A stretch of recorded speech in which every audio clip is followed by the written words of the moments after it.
Greetings to everyone. We all know that technology is important to us and to our daily lives, right? But what if I told you the truth that we are addicted to technology?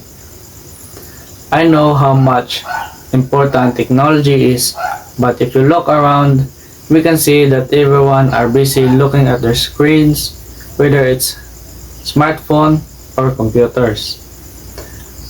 You can see that everyone changes a lot when technology has been improved and advanced. The past was entirely different.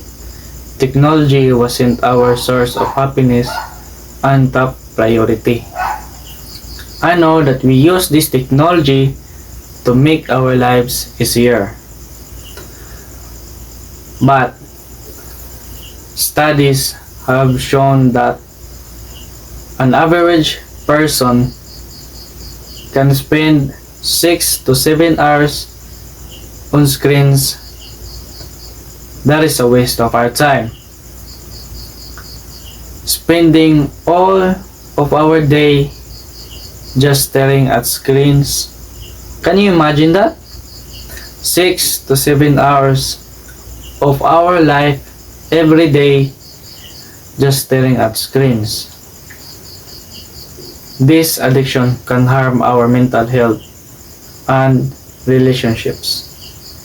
If you spend in screens just like smartphone or computers, most likely you will get stress, anxiety, depression, or suicidal tendencies. So now is the time to change our lives. Let us recognize our addiction and our time being wasted. I will tell you all that don't be so addicted and don't let technology control you. Like smartphones or computers, because it's a waste of our time. We should prioritize our relationships, set limits to screen times, and prioritize our time more, because I believe that time is gold.